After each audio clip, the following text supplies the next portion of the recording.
तुम्हाला एक मी वेगळा किस्सा सांगणार आहे आता.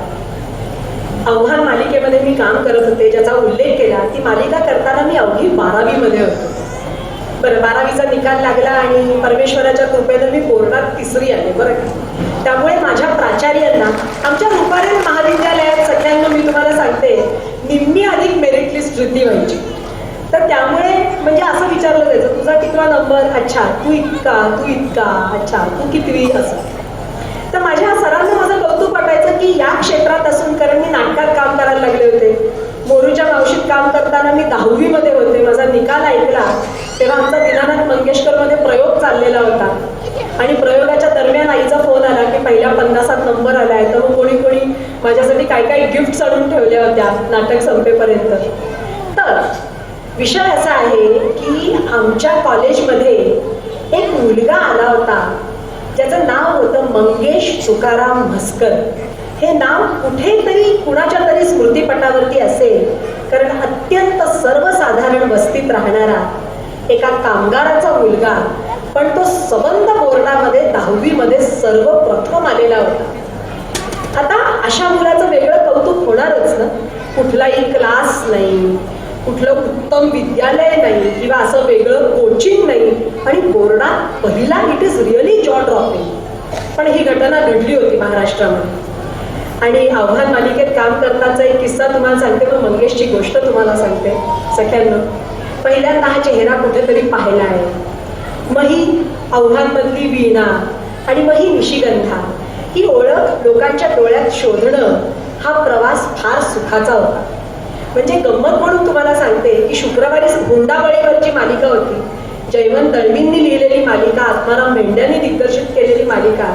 पण शुक्रवारी संध्याकाळी टीव्हीवरती आत्महत्या केली असली तरी शनिवारी सकाळी कॉलेजला जायलाच हवं होतं ना. त्यामुळे मी स्टेशनवरती उभी होते आणि मला पाहून एक छोटीशी मुलगी जी आईबरोबर शाळेत जात होती ती ढसढसा रडायला लागली आणि ती म्हणाली, आपण आज या गाडीत नाही चढायचं, ते बघ निशिगंधाचं भूत तिकडे उभं आहे.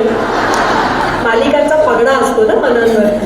तर मी एक कॅडबरी घेतली स्टेशनवरती विकत आणि म्हटलं, बघ ही कॅडबरी खरी आहे ना, तसंच कॅडबरी देणारा माझा हात खरा आहे, मी खरी आहे. तर आमच्या कॉलेजच्या प्राचार्यांनी कॉलेज मॅगझिनसाठी मंगेशची मुलाखत मला घ्यायला सांगितली होती. आता जरा माझा सुजलेला आत्मविश्वास होता, नवीन नवीन ऑटोग्राफ द्यायला लागले होते मी, होतो ना थोडा इगो हाय होतो. तर मी असं मंगेशला ना मैत्रिणींकरवी चिठ्ठी पाठवली बरं का, मंगेश मला तुझी मुलाखत घ्यायची, मुलाखत दे आणि खालती स्वाक्षर. त्या मंगेशनी माझ्या चेहऱ्यावर साधी सुधी पोळी नाही सगळ्यांना, अख्खी पुरणपोळी लाटली बरं का. माझ्या चिठ्ठीची दखलच घेतली नाही त्यांनी. आणि मग मी गुपचूप मैत्रिणींना न दिसू देता त्याच्या वर्गाबाहेर थांबले. मला चुकवून तो पळाला. बॉईज कॅन्टीन बाहेर थांबले, तो पळाला.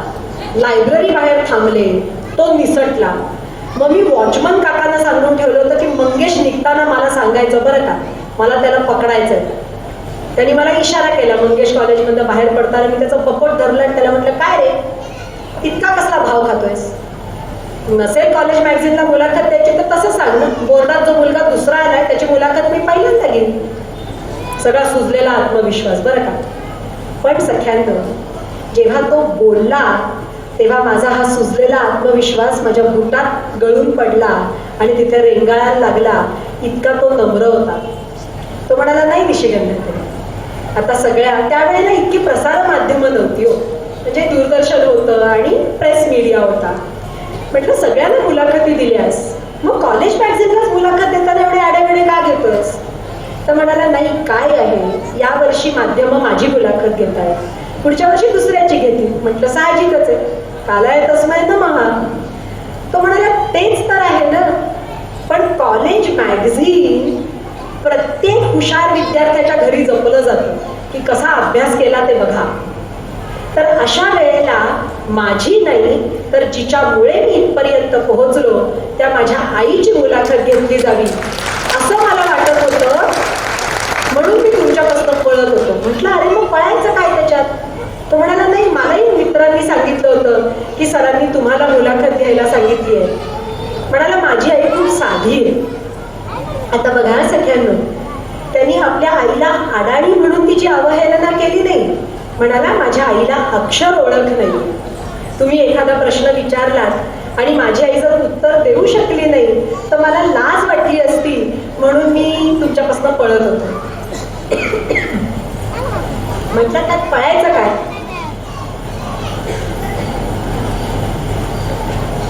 मी तुझ्या आईची मुलाखत घेईन.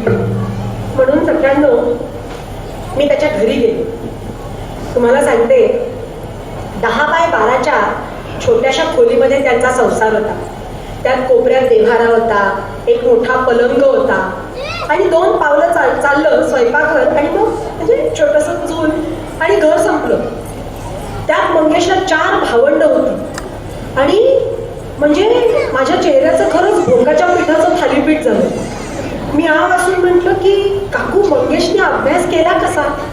काकू इतक्या साध्या होत्या, साधं पातळ नेसल्या होत्या. मला पाहिल्यावरती डोक्यावर पदर घ्यायला विसरल्या नाही. मी 17-18 वर्षाची होते. म्हटलं, काकू, मंगेशने कसा अभ्यास केला?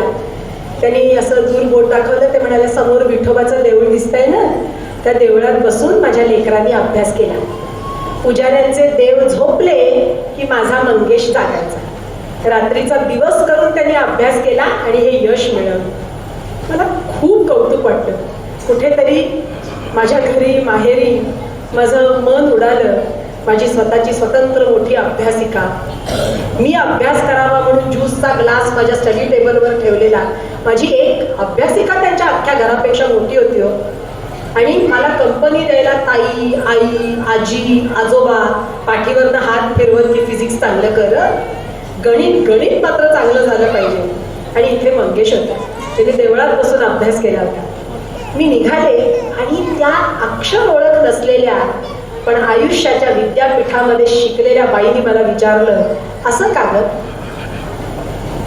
आम्ही गावाकडे राहणाऱ्या बायका, आमच्या कपाळावर ठसठशीत 12 रुपया इतकं कुंकू असतं आणि तुम्ही शहराकडे राहणाऱ्या बायका मुली, तुमच्या कपाळावर टिकली असते किंवा नसते, असं का? मी माझं कपाळ चाचपून पाहिलं तर खरंच माझ्या कपाळावर तेव्हा टिकली नव्हती. मी अगदी उत्स्फूर्तपणे कुठल्याही 17-18 वर्षाच्या मुलीला सुचेल ते उत्तर दिलं. म्हटलं, काकू, हा फॅशनचा भाग आहे, तुम्हाला नाही कळणार. त्या म्हणाल्या, नाही, तसं नाहीये, तुला नाही कळलेलं अजून. म्हटलं, सांगा ना. त्या म्हणाल्या, काय आहे, आम्ही गावाकडे राहणाऱ्या बायका डोंगराच्या विशाल काय भुवयांवरती भला मोठा सूर्योदय बघतो. त्याचं लाल केशरी तेज आम्ही आमच्या मनामध्ये साठवतो, म्हणून मनाचा तितकाच मोठेपणा आमच्याकडे असतो, म्हणून आमच्या कपाळावर ठसठशीत 12 रुपया इतकं कुंकू असतं. आणि तुम्ही म्हणाल्या, शहराकडे राहणाऱ्या बायका मुली, एक तुकडा धरतीचा आणि एक तुकडा आभाळाचा आपापल्या गॅलरीतनं बघता. बिल्डिंगांमधनं तर तुम्ही राहता, डायलाच्या डब्यात तर तुम्ही तुळस लावता, म्हणून तेवढाच टिचकीवर मनाचा मोठेपणा तुमच्याकडे असतो, म्हणून तुमच्या कपाळावर टिकली असते किंवा नसते.